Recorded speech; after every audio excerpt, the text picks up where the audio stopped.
Hey guys, welcome back to my channel. Guys, आज के video में मैं new Korean drama mister Plankton का एपिसोड 1 एक्सप्लेन करूंगी। एपिसोड 1 की शुरुआत में दिखाया जाता है एक खुली जगह जो बर्फ से ढकी हुई है और बर्फ में पैर और ब्लड के निशान हैं। थोड़ी दूर जाके एक लड़का पड़ा हुआ है जिसके नाक से खून निकल रही है। वो सोचता है, आज मैं मरने वाला हूँ। हर रात मैंने यही सोचा, जब मौत आएगी तब कैसा लगेगा। एक बड़ी सी प्रॉब्लम सॉल्व करने पर जैसे राहत मिलती है, शायद वैसा कुछ। लेकिन मुझे ऐसा नहीं लग रहा है। मैं बस जीना चाहता हूँ। और एक लड़की दौड़ते हुए उसकी तरफ आ रही है। वो रो रही होती है और उसका नाम पुकार रही होती है। सीन फ्लैशबैक में जाता है। वही लड़के को दिखाया जाता है, एकदम ठीक ठाक। उसका नाम है हेजो। फिर एक दूसरे लड़के को दिखाया जाता है। इसका नाम है काड़ी। ये हेजो का चेला है। फिर से हेजो को दिखाया जाता है। वो एक्वेरियम की मछलियों के साथ बात कर रहा है। तभी कोई लेडी डोर पे नॉक करती है, लेकिन हेजो दरवाजा नहीं खोलता। वो जाने वाली होती है, तभी काड़ी वहाँ पे आता है। वो लेडी जूडी उसे दरवाजा खोलने के लिए कहती है। काड़ी डोर ओपन करता है, लेकिन अंदर कोई नहीं मिलता। जूडी जाके सोफे पे बैठता है। काड़ी उसे पानी देता है पीने के लिए। फिर जूडी वहाँ से जाने के बाद सोफे के अंदर में से हेजो निकलता है। वो वहाँ पे छुपा बैठा था। काड़ी उसे पूछता है, जूडी के साथ उसका क्या रिश्ता है। हेजो कहता है, वो उसकी माँ है, बहन है, दोस्त है। उसका प्यार फिनेंशियर, बॉस, दलाल और मकान मालिक भी है। फिर वो लोग काम के बारे में डिस्कस करते हैं। वहाँ पे एक पोस्ट है जहाँ पे एक छोटी सी बच्ची अपने भाई को ढूंढने के लिए उन्हें हायर करना चाहती है। हेजो कहता है कि घर से भागे हुए और लापता लोगों को ढूंढने का काम वो लोग नहीं करेंगे। काड़ी पूछता है, हम ये काम क्यों नहीं कर सकते। किसी के रिश्तेदार को ढूंढना तो कितना आसान काम है और अच्छा खासा पैसा मिल जाएगा। हेजो कहता है, चुपचाप अपनी बॉस की बात मानो। फिर टाइम स्किप होता है। शाम को हेजो खाना खाने के लिए बैठता है और किसी के कॉल को लगातार काट रहा होता है। तभी डोर पे नॉक होता है और दरवाजा तोड़ के कुछ लोग अंदर आते हैं। उनकी बॉस एक लेडी है। वो हेजो से पूछती है, तुम मेरा फोन क्यों काट रहे थे। सुना है तुम मर्डर के अलावा सब कुछ करते हो, इसलिए तुम्हें हेजो कहते हैं, मतलब जुगाड़ू। हेजो कहता है, मैं कोई भी काम अपने मर्जी से लेता हूँ। वो लड़की उसे अपने शादी से किडनैप करने की सुपारी देती है। उसका होने वाला पति डॉन है। हेजो कहता है, इस काम में मजा आएगा। काड़ी हेजो को बार बार समझाता है कि ये काम कुछ ज्यादा ही खतरनाक है, लेकिन हेजो नहीं मानता। दूसरी तरफ एक और लड़की को दिखाया जाता है। इसका नाम है जेमी। वो एक ज्वेलरी की दुकान में होती है। वो किसी खानदानी रिंग को एडजस्ट करवाने गई है। उसके साथ एक और लेडी होती है जो कहती है, जो गिफ्ट तुम हमारे फैमिली को देने वाले हो उसके आगे ये कुछ भी नहीं है। सेल्स गर्ल पूछती है तो जेमी बताती है कि वो 2 मंथ्स प्रेग्नेंट है। फिर दिखाया जाता है नेक्स्ट डे जेमी चेकअप करवाने के लिए हॉस्पिटल गई है। दूसरी तरफ हेजो लॉन्ड्री से कपड़े की जुगाड़ करता है अपने काम के लिए। जिस लड़की ने उसे खुद को किडनैप करने की सुपारी दी थी, उसकी शादी आज है एक गैंगस्टर के साथ। उस लड़की के चेले उस गैंगस्टर की सारी तिजोरी खाली करके पैसा पीछे के रास्ते से बाहर पहुंचा देता है काड़ी के हाथों। घर के सामने वाले हिस्से में शादी का फंक्शन चल रहा है। तभी मोटरसाइकिल लेके हेजो की एंट्री होती है। सब सोचते हैं कि ये भी फंक्शन का कोई हिस्सा है। वो बाइक से उतर के जाके दूल्हा दुल्हन के सामने खड़ा हो जाता है और कहता है, ये शादी नहीं हो सकती। आई लव यू और मैं हमेशा तुमसे प्यार करूंगा। वो गैंगस्टर पूछता है, क्या तुम मुझसे बात कर रहे हो। हेजो उसे अपने हेलमेट से एक जबरदस्त घूंसा मारता है और वो गैंगस्टर गिर के बेहोश हो जाता है। उसका एक दांत भी टूट जाता है। सब लोग सोचते हैं कि ये शायद कोई एक्ट है, इसलिए कोई नहीं रोकता। लेकिन बाद में उन्हें समझ आता है कि ये रियल है और हेजो उस लड़की को उस गैंगस्टर के आदमियों से बचते हुए लेके भाग जाता है। उन लोगों की पहुंच से बहुत दूर चले जाने के बाद बाइक चलाते हुए अचानक हेजो की आंखों के सामने सब कुछ धुंधला होने लगता है। सामने एक गाड़ी आ जाती है, लेकिन हेजो बाइक को मोड़ देता है और एक छोटा सा एक्सीडेंट हो जाता है। हेजो के आंखों के सामने उसका बचपन आ जाता है, जहाँ पे उसका पापा कहता है कि उसकी मॉम नहीं है और वो उसका पापा नहीं है, और वो दोनों उसे छोड़ के चले जाते हैं। हेजो चिल्लाने लगता है कि मैं कौन हूँ और वो रोने लगता है। हेजो की आंखें खुलती है हॉस्पिटल के बेड पे। उसके पास काड़ी होता है। वो कहता है कि डॉक्टर ने कहा कि मामूली चोट है। हेजो उस लड़की के बारे में पूछता है तो काड़ी कहता है, वो लड़की बाइक क्रैश होने से पहले ही कूद गई थी और वो अपना मरहम पट्टी करवा के सीधा एयरपोर्ट भाग गई। वो लोग जाने वाले होते हैं, तभी पीछे से डॉक्टर उन्हें रोक देते हैं। डॉक्टर हेजो को उसके ब्रेन का स्कैन दिखाते हैं। उनमें बहुत सारे गांठें होती है। डॉक्टर कहता है कि उसके दिमाग में जो ये बहुत सारी ब्लड वेसल्स है वो अजीब ढंग से उलझी हुई है। अगर हेजो ने इसका इलाज नहीं किया तो उसके दिमाग में ब्लड और ऑक्सीजन का फ्लो कम होता जाएगा, जिसकी वजह से दबाव बढ़ता जाएगा। हेजो उसकी बात को काटते हुए कहता है और आगे चल के ये फट जाएगा एक बम की तरह। दूसरी तरफ जेमी डॉक्टर से पूछती है कि ऐसा कैसे हो सकता है, वो बस 28 साल की है, उसका प्रीमेच्योर मेनोपॉज कैसे हो सकता है। वो परेशान हो जाती है और डॉक्टर से कहती है कि उसे अपने पेट में 2 महीने का बच्चा चाहिए। इधर हेजो डॉक्टर से पूछता है क्या वो मरने वाला है। बाय द वे हेजो का असली नाम है सियोंग ह्योक। हेजो पूछता है कि उसके पास और कितना टाइम बचा है। डॉक्टर कहता है कि ये एक रेयर केस है और उसके पास सर्जरी करने का भी टाइम नहीं बचा है, उसके पास बस 3 महीने का वक्त बचा है। डॉक्टर ये भी कहता है कि ये बीमारी नॉर्मली हेरिडिटरी होता है, मतलब माँ बाप से बच्चे में आता है। और उससे पूछता है कि उसके पेरेंट्स या सिबलिंग्स में से किसी को ये बीमारी है क्या।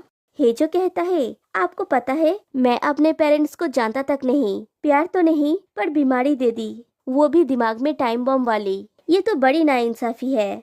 दूसरी तरफ जेमी डॉक्टर से कहती है कि उसके होने वाले पति ने शादी करने के लिए अपने फैमिली से कहा है कि जेमी 2 मंथ्स प्रेग्नेंट है और उसका होने वाला पति एक ऐसे फैमिली से है जिनका 500 साल पुराने वंशजों का हिसाब है। जेमी डॉक्टर से डायरेक्ट पूछती है क्या वो कभी प्रेग्नेंट हो सकती है, वो भी शादी से पहले। डॉक्टर सीधा ना कह देती है। जेमी मायूस होकर बाहर आती है। हेजो हॉस्पिटल के लॉबी एरिया में बैठा हुआ होता है। तभी वो जेमी को जाते हुए देखता है और उसका पीछा करता है। पीछा करते करते वो फ्यूनरल एरिया में आ जाता है और वो देखता है कि जेमी बैठ के जोर जोर से रो रही होती है। तभी उसके होने वाले पति का कॉल आता है, लेकिन जेमी कॉल नहीं उठाती। हेजो भी उसके पीछे जाके बैठ के उसे ऑब्जर्व करने लगता है। तभी जेमी के पास एक लेडी आके बैठती है एक बच्चे के साथ। वो प्रेग्नेंट है। उसका कॉल आता है तो वो अपना बच्चा जेमी को पकड़ने के लिए देती है और कॉल में अपने पति से उसे प्रेग्नेंट करने के लिए गाली देती है। और जेमी उस बच्चे को पाके बहुत खुश है। कॉल कट करने के बाद वो लेडी आके जेमी से कहती है ये उसका 7वां बच्चा है और उसे अभी अभी पता चला है कि वो फिर से प्रेग्नेंट है, वो भी ट्विंस के साथ। जेमी कहती है ये तो अच्छी बात है। वो लेडी कहती है एक बच्चे को पाल के देखो फिर पता चलेगा।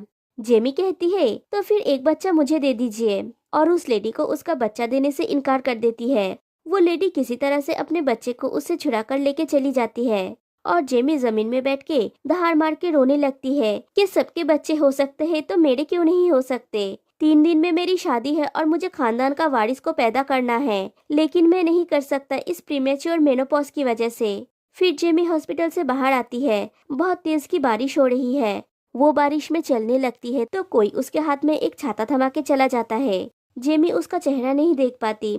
जेमी को वो जाना पहचाना लगा। जेमी उसका पीछा करती है लेकिन वो भीड़ में गायब हो जाता है। थोड़ी दूर जाने के बाद हेजो के सर में फिर से दर्द होने लगता है और सब कुछ धुंधला लगने लगता है और जेमी की सब बातें उसे सुनाई देती है जो वो हॉस्पिटल में बोल रही थी और उन दोनों की पुरानी बातें याद आती है जब वो दोनों कपल थे।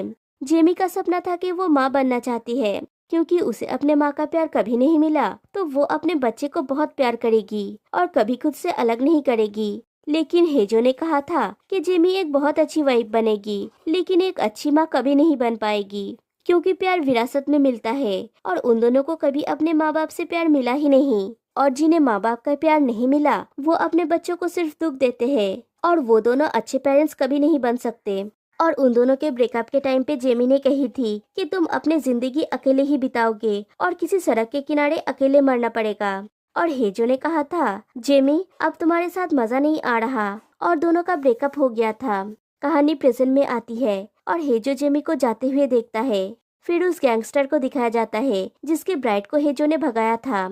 उसका तिजोरी पूरा खाली होता है और ये देख के उसका दिमाग हिल जाता है। वो सोचता है कि हेजो ने उसके गर्लफ्रेंड को किडनैप किया है। उसका एक आदमी कहता है कि वो किडनैप हुई है या नहीं, इसमें थोड़ा सा कंफ्यूजन है। वो गैंगस्टर कहता है तुम्हारा मतलब है कि वो मुझे चीट कर रही थी और मेरे पीठ पीछे उसका चक्कर चल रहा था। वो आदमी हाँ कहता है। वो गैंगस्टर उसका मर्डर कर देता है और उस आदमी को खत्म करने की कसम खाता है जो उसका पैसा और उसकी बंदी दोनों लेके भागा है। फिर दिखाया जाता है हेजो जूडी के घर में जाता है। जूडी पूछती है तुम्हारा दिक्कत क्या है, जब मैं तुम्हारे पीछे पीछे भाग रही थी तब तुम मुझसे दूर भाग रहे थे और अब तुम यहाँ पर हो। फिर पूछती है, पीने के लिए तुम्हारा कोई दोस्त नहीं है क्या? हेजो कहता है, अगर होता तो क्या मैं यहाँ पे आता? जूडी उसके सर पे मारने लगती है तो हेजो उसके ऊपर हावी हो जाता है और कहता है, तुम मेरे सर पे मारोगी तो उसके अंदर का बम फट जाएगा। पूरे 14 बम्स है। जूडी उसको सुला देती है और कहती है, बारिश में घूम के तुम्हारा दिमाग खराब हो गया है, अब सो जाओ। हेजो कहता है, पहले से बर्बाद लोगों को जिंदगी और बर्बाद क्यों करती है? गरीब अक्सर बीमार पड़ता है। बीमार होने पर ध्यान रखने के लिए उनके पास परिवार नहीं होता। बिना परिवार के दुनिया में अकेले बिताना पड़ता है और एक बर्बाद दूसरे बर्बाद को धक्का मारता रहता है। और उसे जेमी की बात याद आती है कि तुम अपनी जिंदगी अकेले ही बिताओगे और किसी सड़क के किनारे अकेले मरना पड़ेगा। और आज का जेमी का रोता हुआ चेहरा उसकी आंखों के सामने आता है। फिर दिखाया जाता है जेमी का होने वाला ससुराल, जो साउथ कोरिया का एक बहुत रिस्पेक्टेबल फैमिली है। बम होजा, जो जेमी की होने वाली सासू माँ है, वो एक कोरियन ट्रेडिशनल क्विजिंग को दुनिया के सामने ले आई है। जेमी उनके किचन में काम कर रही होती है, लेकिन वो ठीक से नहीं कर पाती। तभी उसकी होने वाली सासू माँ आके उसे सिखाने लगती है, लेकिन फिर से वो नहीं कर पाती। तो बम होजा उसे डांट देती है और जेमी नर्वसनेस में अपनी उंगली काट लेती है। बम होजा सबसे पूछती है कि जेमी को किचन में किसने आने दिया। उनकी सौतन कहती है, शादी की दावत लड़की वाले देते हैं, तो उसे बुरा लग रहा था, इसलिए वो हेल्प करने के लिए चली आई। जेमी कहती है कि उसने ही जोर दिया था, खाना उसे बनाना चाहिए था, लेकिन उसकी जगह वो लोग काम कर रहे हैं, इसलिए उसे बुरा लग रहा है। बम होजा कहती है, तो मैं क्या करती? 600 लोगों का खाना तुमसे बनवाती क्या, जिसका दूर दूर तक अपने परिवार से कोई वास्ता नहीं है? वो गुस्सा करती है और जेमी की उंगली में पट्टी बांध देती है और कहती है कि तुम प्रेग्नेंट हो तो यहाँ आने का खतरा कैसे उठा लिया। दूसरी तरफ हेजो अपने घर में होता है। कारी उन दोनों के लिए खाना लेके आता है। खाने में राइस बॉल्स होते हैं, जो हेजो को उसकी बीमारी की याद दिलाता है, तो वो खाने से मना कर देता है। फिर वो टीवी में बाप बेटे का एक ऐड देखता है। उसे कुछ याद आता है और वो हंसने लगता है। कारी को समझ में नहीं आता तो हेजो कहते हैं कि हर बाप का प्यार बच्चे की भलाई में है, तो मेरे बाप ने मुझे बॉम्ब्स क्यों दिया। फिर वो उठता है और कहीं जाने लगता है। कारी पूछता है तो हेजो कहता है कि वो दर्द वादिर से मिलने जा रहा है, उस साले से मिलने जो उसे इस दुनिया में लेकर आया है। उसे अगर मरना ही है तो वो अपने बाप का शक्ल देख के मरेगा। फिर कारी से कहता है, और तेरी नौकरी गई, यहाँ का सामान बेच के जो पैसा मिलेगा वही उसका सैलरी है। कारी से फाइनल सेटलमेंट करके हेजो निकल पड़ता है। फिर से जेमी को दिखाया जाता है। वो दूसरी आंटी उससे उसके नाम का मतलब पूछती है। जेमी कहती है, जे का मतलब है हुनर और मी का मतलब है स्वाद, मतलब हुनर का स्वाद। जेमी सबके लिए इनविटेशन कार्ड अपने हाथों से लिखती है, तो वो लेडी कहती है कि तुम सबका कितना ख्याल रखती हो। जेमी कहती है, मैं अपने साथ दहेज में कुछ भी नहीं ला रही हूँ, तो इतना तो कर ही सकती हूँ। एक और दूसरी लेडी कहती है, आप तो इस परिवार को सबसे कीमती दहेज दे रही है, इस परिवार का वारिस। और मैडम ने उसे किचन में इसलिए डांटा क्योंकि उन्हें बच्चे की चिंता है और वो इस बच्चे को अपने जान से भी ज्यादा प्यार करेंगी। ये सुन के जेमी को और टेंशन होने लगती है। रात को जेमी एक प्लास्टिक का मटके जैसा कुछ अपने पेट में लगा के देखती है। फिर वो भागने के बारे में सोचती है। उतने में ही बम होजा वहाँ पे आती है और वो उस चीज को देख लेती है और समझ जाती है कि जेमी प्रेग्नेंट नहीं है। वो जेमी से पूछती है, क्या तुम्हें लगता है कि तुम अपनी चालाकी से हमें चकमा दे सकती हो? अगर तुम शादी से पहले सच बता देती तो अपने बेटे की खातिर मैं तुम्हें माफ कर देती और जाने देती। तुम्हारी इतनी हिम्मत कि तुम मुझे धोखा देने की कोशिश की? बदतमीज लड़की, निकल जाओ यहाँ से। और उसे घसीटते हुए घर से निकालने लगती है। तभी जेमी की नींद टूट जाती है। वो सपना देख रही थी। वो उठती है और अपना सामान पैक करती है। फिर वो रात के अंधेरे में अपना लगेज लेके चुपचाप वहाँ से भागने लगती है। वो मेन डोर खोल के बाहर निकलती है, तभी कोई अंदर से उसका हाथ पकड़ लेता है और वो सीन यहीं पे कट हो जाती है। नेक्स्ट डे जेमी की शादी है। वो दुल्हन बन के बैठी है। सारे सर्वेंट्स चले जाने के बाद जेमी अपने होने वाले पति के लिए वेट करती है। तभी कोई अंदर आता है। जेमी मुड़ के देखती है तो हेजू है। उसके चेहरे से रौनक उठ जाती है। हेजू उससे कहता है कि तुम अच्छी दिख रही हो। जेमी पूछती है, तुम यहाँ पे क्या कर रहे हो? हेजो कहता है, मैं भी यही सोच रहा हूँ, तुमने बड़ा अच्छा हाथ मार लिया। जेमी पूछती है, तुम यहाँ पे क्यों आए हो? हेजो कहता है, तुम्हें लेने आया हूँ, चलो यहाँ से। जेमी कहती है, यहाँ से निकलो, नहीं तो मैं सिक्योरिटी बुलाऊंगी। हेजो कहता है, क्यों? वैसे तुम भी तो इस शादी से भागना ही चाहते हो। मैं तो बस तुम्हारी मदद कर रहा हूँ। तुम पर कोई इल्जाम नहीं आएगा। कह देना कि मैंने किडनैप किया है। इल्जाम लेने में माहिर हूँ मैं। बाहर शादी की जश्न चल रही है और दूल्हे की एंट्री होती है, लेकिन उसका चेहरा ढका हुआ है। घर के अंदर हेजो जेमी को ले जाने के लिए जबरदस्ती करता है, लेकिन जेमी नहीं मानती। हेजो कहता है अगर उन्हें पता चल गया कि तुम सच में प्रेग्नेंट नहीं हो तो मेनोपॉज होने के बाद प्रेग्नेंट कैसे हो सकती हो। जेमी कहती है मुझे नहीं पता कि तुम क्या बोल रहे हो।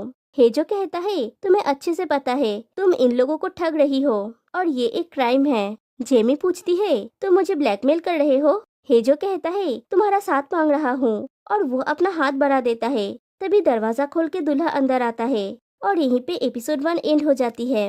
तो गाइस कैसा लगा आपको मिस्टर प्लैंकटन का एपिसोड 1? फिर मिलते हैं नेक्स्ट वीडियो में, तब तक के लिए बाय बाय।